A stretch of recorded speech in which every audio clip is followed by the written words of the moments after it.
Gente, muito boa noite. Hoje nós estamos partindo para a última parte dessa série de palestras que impactou a nossa vida, falando a respeito da história de algumas pessoas que caminharam com Jesus e buscando nessas histórias ponto de contato com a nossa história. E hoje nós vamos falar a respeito da história de uma vida com valores enfraquecidos. Deixa eu, desde já, explicar o que eu entendo e compartilhar com vocês o que eu chamo de valores. Valor é tudo aquilo que nos permite fazer algo da nossa vida. Quando algo é um valor para a gente, nós nos permitimos fazer algo por crermos que aquele valor é fundamental para que a gente exerça uma prática de vida. Então, valor, quando eu falo valores enfraquecidos, eu falo de uma vida que nós vamos falar um pouquinho a respeito da história dela hoje, que não tinha os valores no lugar correto e por isso se sentia fraca, sem condições de dar soluções a si mesma.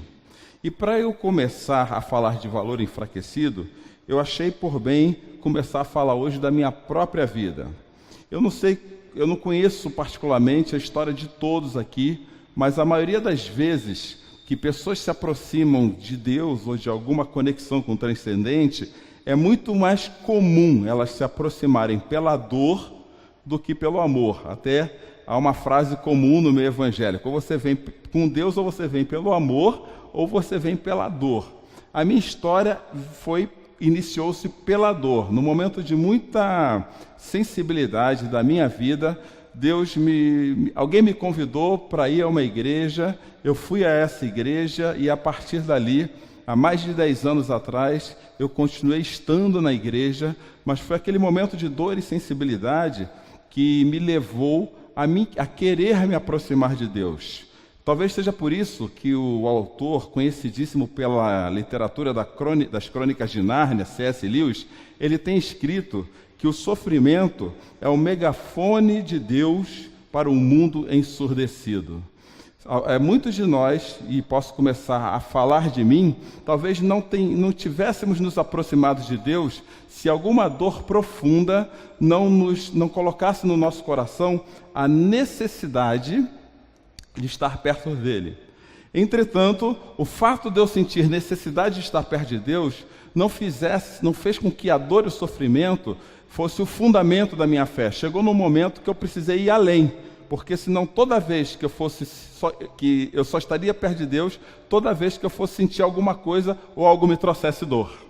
E é por isso que eu fui convidado com a caminhada a compreender os fundamentos ou os valores da fé e as referências dele.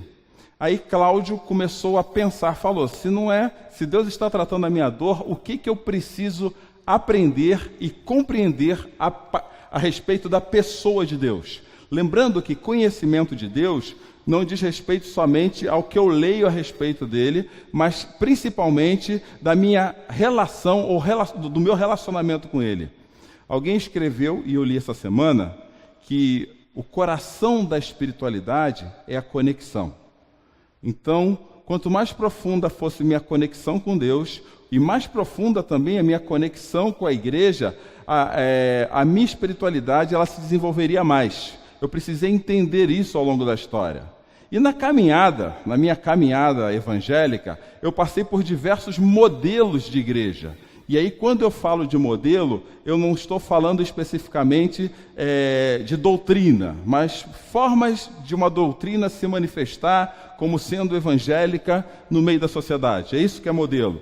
E eu participei desde o modelo extremamente tradicional, e por incrível que pareça, apesar de hoje você me ver assim de calça jeans e camiseta, eu já estive à frente de igrejas pregando de toga. Você já me imaginou de toga? Eu parecia o Batman. Foi ali que eu acho que eu comecei a querer ser o Batman. Uma toga preta daquele tamanho, eu queria ser o Batman. E também já participei de modelos, são modelos extremamente tradicionais estes, modelos onde há uma liturgia muito rígida, modelos onde há uma liturgia muito clássica, e não estou criticando o modelo, eu só estou dizendo que eu experimentei esse modelo, e no período que eu estive lá, fez sentido na minha vida participar dele.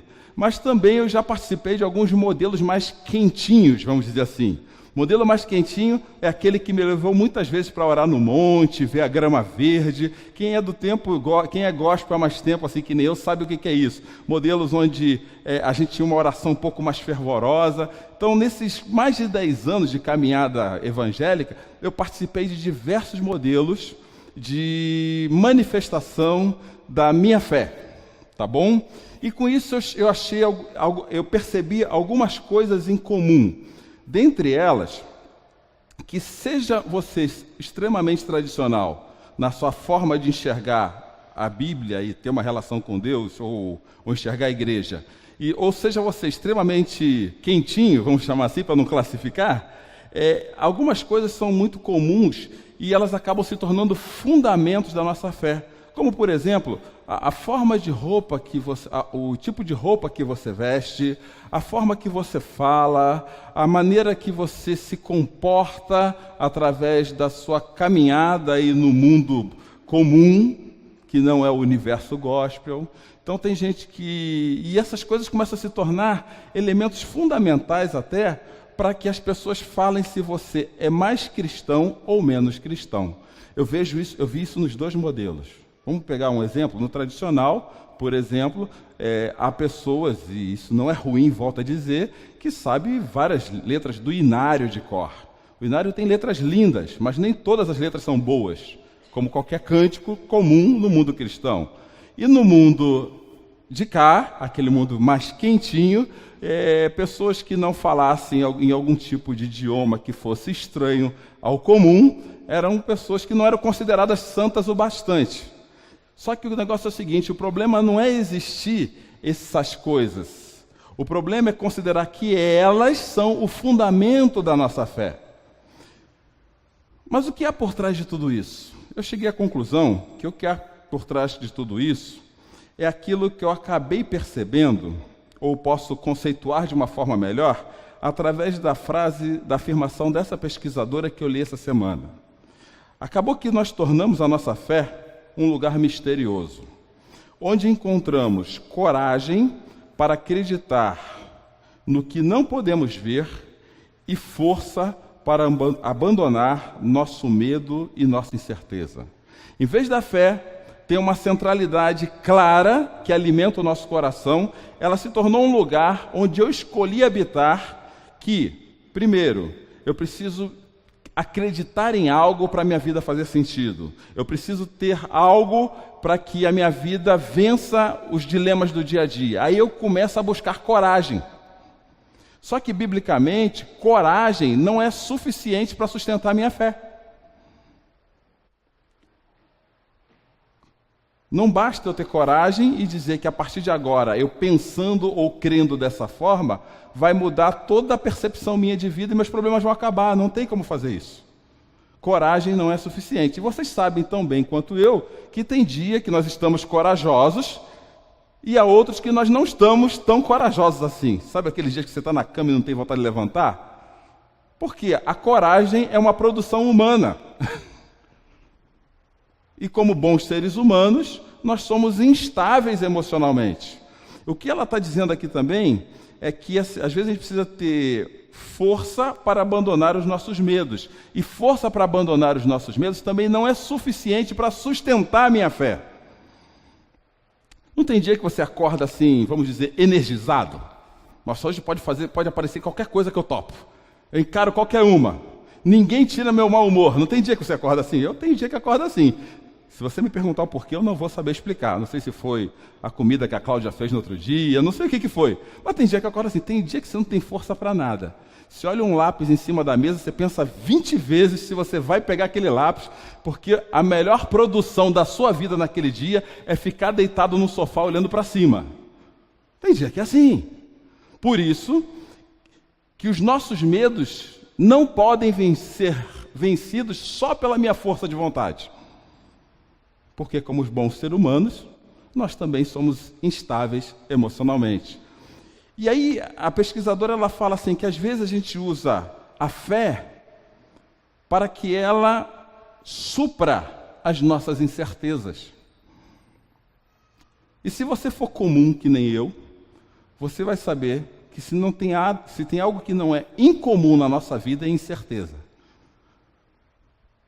Ou você tem ou é claro para você todas as opções que você tem que fazer. Para mim, não é. Tem dia que colocam assim, sabe aquela coisa? E desculpa o universo feminino, de que, maridos, sabe aquela sensação que as suas esposas entram no quarto 10 vezes para trocar de roupa e está sempre perguntando para você, essa tá boa? Aí você fala, tá bom, amor. E normalmente é no horário do jogo, né? Aí ela vai lá, mas volta com outra roupa. Tá bom, amor. Na quarta você não aguenta mais falar, tá bom, eu tô dizendo que tá bom. Aí você, como você não quer arrumar um problema para você, você fala assim, qualquer coisa que você colocar tá maravilhoso, amor. Mas isso não acontece só com mulheres, acontece com nós homens também. Tem situações que são fáceis para a gente escolher quando os nossos valores são claros. Tem outras que não são fáceis, quando os nossos valores questionam a nossa razão e a nossa fé. O que a pesquisadora diz, e que está totalmente de acordo com o que a espiritualidade cristã diz, é que coragem, força e crer a partir do que eu produzo não são suficientes para sustentar a minha fé. E é nesse ponto que eu quero ir para a vida de um homem nas Escrituras e conversar sobre a vida dele com vocês e o contato que ele teve com Jesus. A vida desse homem está em João capítulo 5, especificamente dos versículos 1 a 18. Para eu não ter que ler um texto extenso e depois explicar de 1 a 1, a gente vai acompanhando junto, mas fica gravado aí, João capítulo 5, versículos de 1 a 18, e começa assim a história da vida desse homem na Bíblia. Algum tempo depois, Jesus subiu a Jerusalém para uma festa dos judeus. Há em Jerusalém, perto da Porta das Ovelhas, um tanque que em aramaico é chamado de Betesda, tendo 5 entradas em volta. Ali costumava ficar grande número de pessoas doentes e inválidas, cegos, mancos e paralíticos. E eles esperavam um movimento nas águas. Jesus estava indo para Jerusalém celebrar uma das grandes festas judaicas e ele entrou em Jerusalém por uma porta que colocou perto desse tanque chamado Betesda. A característica desse tanque é que as pessoas se ajuntavam ali porque acreditavam, pessoas doentes, pessoas inválidas, porque acreditavam que alguma coisa ia acontecer naquele lugar que ia curar a sua invalidez. Ou seja, a fé delas estava colocada naquela referência de vida. E aqui vem um primeiro ponto de contato que eu preciso que você avalie a respeito da sua vida e que faz avaliar a minha própria vida. Quando nós temos os nossos valores enfraquecidos ou a nossa fé colocada no lugar errado, é comum nós nos sentirmos como inválidos. Quando nossos valores não são claros, é comum nós nos sentirmos como pessoas inválidas. Às vezes nós buscamos referência para a nossa fé a partir do que nós produzimos. E quando damos de cara com a nossa incerteza, com a nossa fraqueza ou com a nossa inconstância emocional, é comum nós buscarmos um lugar, alguém, alguma pessoa, algum ambiente, alguma igreja, algum pastor que vá trazer para nós uma referência diferente, e ali eu fico esperando que Deus fale comigo a respeito de um tema. Mas seguindo o texto adiante, você vai ver que no versículo 4, o que essas pessoas procuravam? De vez em quando, naquele poço chamado Betesda, descia um anjo do Senhor e agitava as águas. O primeiro que entrasse no tanque, depois de agitadas as águas, era curado de qualquer doença que tivesse. Então aquelas pessoas se colocavam diante do tanque esperando a descida de um anjo. Quando aquele anjo agitasse a água, o primeiro que entrasse naquela água entendia que a sua invalidez era curada. Isso me levou à seguinte pergunta que eu queria compartilhar com vocês. Será que a gente não está buscando um poço de Betesda para justificar a nossa fé? Por exemplo, essa semana eu conversava com um pastor amigo a respeito de uma certa inconstância, às vezes, que as pessoas têm de caminhar na fé. E aí ele me contou uma história, falou assim: Cláudio, aconteceu um negócio interessante aqui na minha igreja. Semana passada terminou o nosso encontro e uma pessoa chegou perto de mim e falou assim: você não lembra de mim? Ele falou: não lembro, me desculpa, passa muita gente aqui na igreja e eu acabo não lembrando. Ele falou: eu já estive aqui há 3 anos atrás. Ele falou: verdade, legal, que bom que você voltou. Não, eu voltei para ficar dessa vez. Aí ele fez a pergunta que não queria se calar no coração dele. O que aconteceu há 3 anos atrás que você veio aqui, não ficou e está retornando agora, 3 anos depois, dizendo que aqui é o lugar ideal para você ficar? Aí esse rapaz assim contou toda uma história e resumo da história. Aí eu saí daqui, eu visitei 14 igrejas. Aí cheguei e voltei para cá, porque aqui eu entendi que tinha aquilo que eu precisava para a minha vida. A gente às vezes fica achando que precisa encontrar o tanque de Betesda para ter as respostas necessárias para o nosso coração, que justifiquem as nossas incertezas e que justifiquem a nossa própria inconstância de fé. Nós fazemos como aquele monte de pessoas junto daquele tanque, querendo achar algo que vá manifestar a presença de Deus de uma forma que nós possamos encontrar significado para a nossa vida. E aí, se você seguir o texto um pouquinho mais adiante, tinha um homem que estava há 38 anos doente, sentado naquele tanque. E Jesus se aproxima dele. Jesus se aproxima daquele homem e fala assim: viu? Quando viu deitado e soube que ele vivia naquele estado durante tanto tempo, Jesus perguntou: você quer ser curado?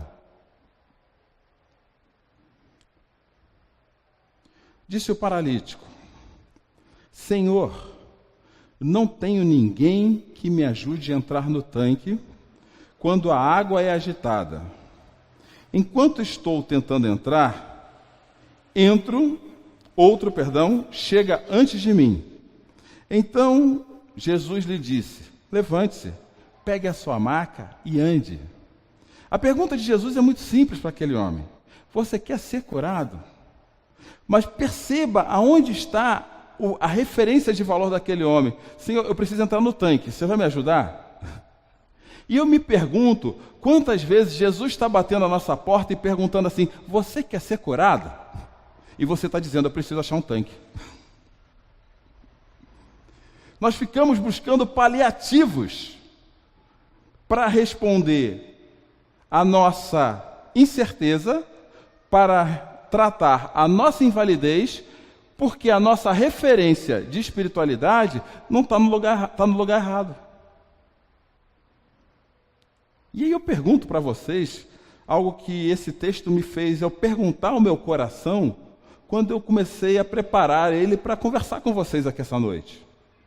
Será que o que realmente você não está procurando é um tanque de Betesda? Um lugar que aconteça alguma maravilha, para que você tenha respostas para as suas incertezas, mas que, na verdade, o que acontece conosco é que nós não ouvimos a voz de Jesus falando ao nosso coração: você quer ser curado?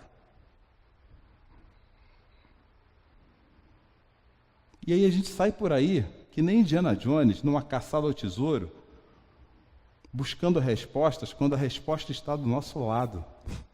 Aquele homem há 38 anos doente, Jesus senta do lado dele e fala assim: você quer ser curado? E Jesus fala: tá bom, se você quer ser curado, levante, pegue a sua maca e ande. Essa afirmação, ela impactou mais o meu coração ainda. Porque depois da pergunta de Jesus e da desculpa do homem, Jesus só fala assim: então levanta, sai daí, pega a sua maca, vai adiante, anda, segue em frente. E Jesus todo dia está falando para a gente: segue em frente. Anda, pega a sua maca, pega aquilo que você acha que está te amarrando, pega o seu apoio, pega o seu paliativo, pega o que está te prendendo, pega, agarra esse negócio e sai com ele daqui. E a gente fica parado no caminho, achando que do tanque de Betesda vai sair alguma coisa. É só comigo que isso acontece ou acontece com vocês também? Porque em algum momento nós ficamos surdos, ensurdecidos pela voz de Jesus. Ensurdecidos. Aí Deus manda a dor, o megafone berra, e aí eu me aproximo de Deus. Qual é o momento que a gente mais se aproxima de Deus? É quando tudo está bem? É quando as coisas vão? Quando eu estou num leito de hospital? Quando eu estou perdendo o meu relacionamento? Quando eu sinto que a minha caminhada espiritual está fraca? Quando eu acho que eu preciso de algo? Aí eu me aproximo de Deus. A dor ou o sofrimento é o megafone de Deus para um coração ensurdecido. E o meu coração, ele se ensurdece muito rápido.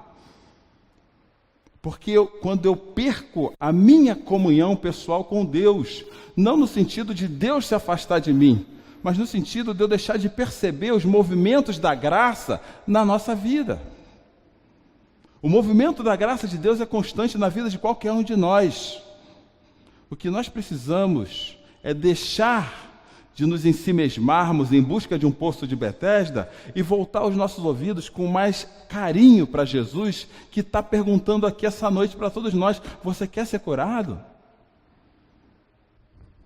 Hoje eu estava prestando atenção, dificilmente, eu vou falar uma frase aqui, uma palavra, eu não sei se é comum a todos. Todo mundo sabe o que é stories? Stories do Instagram? Todo mundo sabe o que é Instagram, né? Aquele aplicativo. O Instagram tem duas formas de publicação. A primeira é quando você lança a sua foto e a segunda é quando você coloca lá aquelas historinhas em cima, aquelas bolinhas que eu tenho compulsão por elas. Quando eu vejo, me dá vontade de apertar para ver o que está acontecendo lá. Não é assim? Os caras sabem exatamente a ferida da gente, né? Você vê aqueles stories, o que é isso aqui? O que é isso aqui? O que é isso aqui? E eu estava lá na minha compulsão. Story. Aí cheguei no indivíduo, vamos chamar esse indivíduo de Delta. Eu li 4 afirmações da mesma pessoa. A primeira, eu não vou lembrar com clareza, porque minha senilidade já não permite. Mas a primeira era algo mais ou menos assim: eu vou postar esse negócio aqui porque eu quero saber quantos amigos me percebem. Aí a segunda vinha assim: parece que ninguém percebe que eu estou aqui. A terceira, assim, eu vou botar essa porque parece que na anterior ninguém me viu. Aí a última falava assim: como ninguém me viu e ninguém se importa, eu acho que eu vou deletar para ver se alguém sente minha falta. É verdade. Foi isso que aconteceu, eu vi isso, está lá, ó. Não vou dizer quem é, que é Delta, tá? Mas quando eu olho para isso, da onde eu estou, olhei assim: esse cara está querendo chamar atenção. É verdade. Está faltando cafuné na vida desse homem. E a gente faz isso com Deus. Eu vou reclamar porque eu acho que Deus não está me enxergando. Não, se ele não me enxergar, eu vou dar com a cabeça na parede para ele me salvar. E Jesus está falando o tempo todo do seu lado: você quer ser curado? Pega a sua maca e anda, porque eu já estou aqui do seu lado. Para de buscar um lugar aonde você queira que o seu ego seja massageado. E diz o texto que imediatamente o homem ficou curado, pegou a maca e começou a andar. Imediatamente. A fé com valores fortes não é a fé que é depositada na minha força e nem na minha coragem. É a fé que é depositada simplesmente em Jesus, porque Ele é o único que tem poder, autoridade, autonomia para nos tirar da onde a gente está, por pior que seja a nossa situação, e colocar aonde Ele quer. Mas, naquela roda, havia um outro grupo de pessoas. Vendo tudo aquilo, falaram o seguinte, versículos de 9 a 10. Isso aconteceu num sábado. E por essa razão, os judeus disseram ao homem que havia sido curado: hoje é sábado e não lhe é permitido carregar a maca. Tinha um grupinho ali, sabe, de religiosos que olharam para aquilo, mas peraí, hoje Deus não pode fazer nada, hoje é sábado. Como que Deus vai salvar no sábado esse homem? Parece algo estranho para você. Mas talvez se eu contar essa história de alguma outra maneira, fique mais claro para o seu coração. Deixa eu usar uma ilustração muito simples. O indivíduo chega lá e fala assim: Senhor, eu preciso que o Senhor me ajude. Aliás, deixa eu dar um testemunho, que acho que testemunho funciona mais. Essa semana, alguém estava do meu lado falando assim: Senhor, eu preciso me livrar do ar. E eu acompanhei essa oração com essa pessoa. Eu preciso me livrar do A. Só que se livrar do A para essa pessoa era ir para B. Tá bom assim? Assim eu não me comprometo também. Então me livrar do A era ir para B. E eu orei com essa pessoa assim. Enquanto ela orava assim, que eu entendia que isso trazia sofrimento para ela. Senhor, tira essa pessoa do A. Eu orava. E ela orava do meu lado. Senhor, me tira do A e me coloca no B. E aí Cláudio orava aqui: Senhor, tira essa pessoa do ar. Parece que ela, querendo competir comigo, falava mais bravo: Senhor, me tira do ar e coloca no B. E eu: Senhor, tira do ar que o ar está ruim. Eu quero ir para o B, Senhor. E eu estava lá, ficou a gente nessa briga de oração. Demorou 2, 3 dias, nós estávamos numa outra reunião. Uma reunião totalmente, a princípio, sem propósito. Aliás, não tinha nada a ver com o propósito daquela oração. E no meio da conversa com uma outra pessoa, uma pessoa fala assim: você quer o C?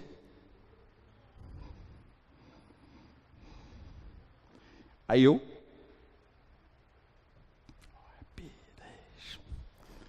E a pessoa: não, eu quero o B. E eu não podia falar nada.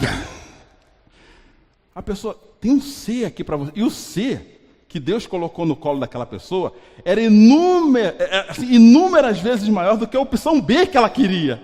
E eu falando assim: Senhor, obrigado, o Senhor tirou ela do ar. Eu aqui no meu coração. E ela: não. E brigando: eu não quero B. Eu para de falar, para que você está falando besteira. Para. Tem hora que a opção de Deus é C. E a gente fica: não. No sábado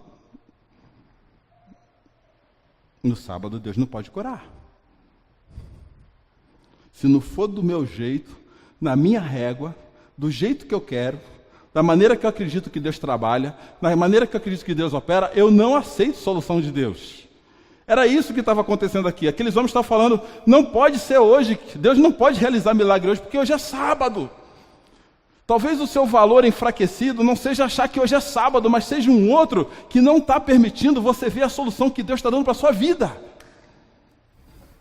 Mas uma coisa eu te garanto: seja qual for ela é muito maior e melhor do que o plano B que você quer. O plano de C de Deus é melhor que o seu B. E você está brigando: não, hoje não é dia. Não é dessa maneira que eu quero. Senhor, não é por aí, assim não dá. Não é assim. Eu aprendi lá na escola dominical da tia Carochinha que Deus não faz assim.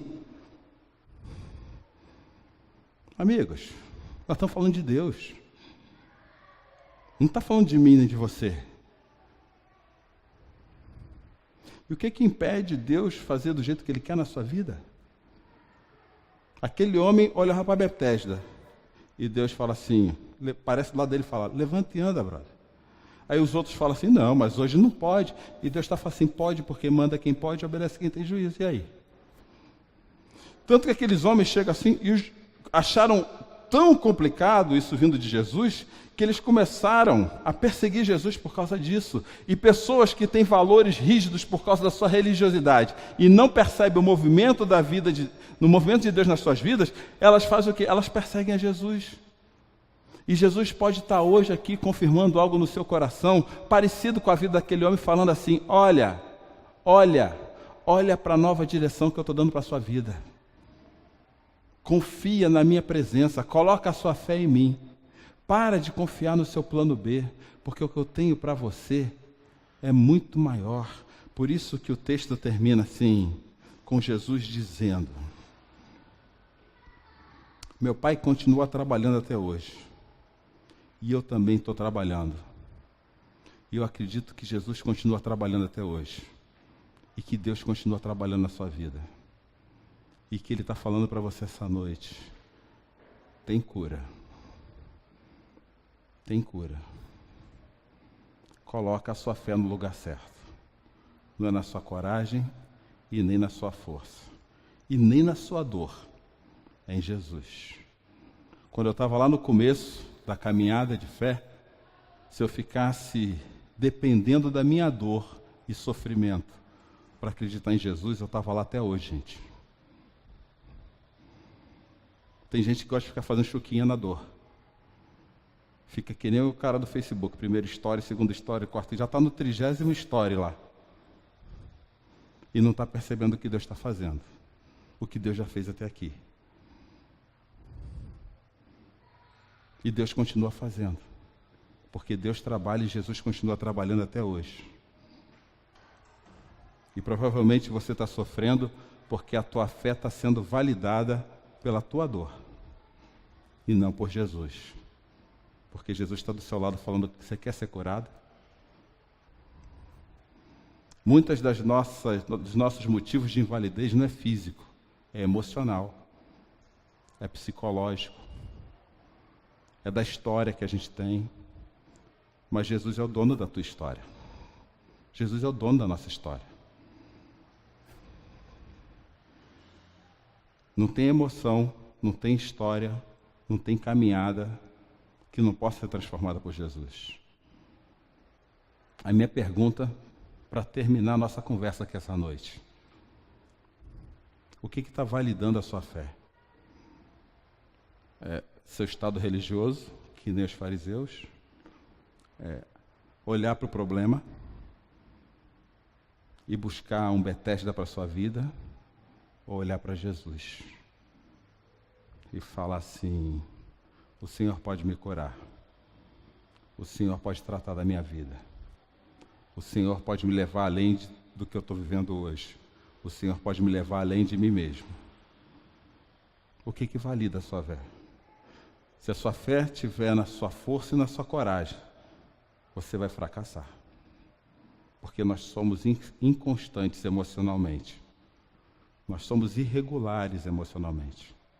Mas se a sua fé estiver em Jesus, Ele te leva além de você mesmo. Ora mais. Crê mais nele. A gente conta muito com os benefícios que Deus pode trazer para a nossa vida, mas a gente crê muito pouco em Deus. De que Ele realmente pode dar uma solução nova. Sai do seu estado religioso. Confie em Jesus. Não seja fariseu. Não seja fariseu. Você está sendo fariseu com você mesmo. Você não está percebendo isso. E Jesus está do seu lado aí há tempo falando. Quer cura? Então, meu irmão, minha irmã, toma coragem. Mas não coragem porque você tem coragem. Coragem porque você confia em Jesus. Pega a tua maca e anda. Vai para frente. Para de procurar o teu Betesda. Vamos orar?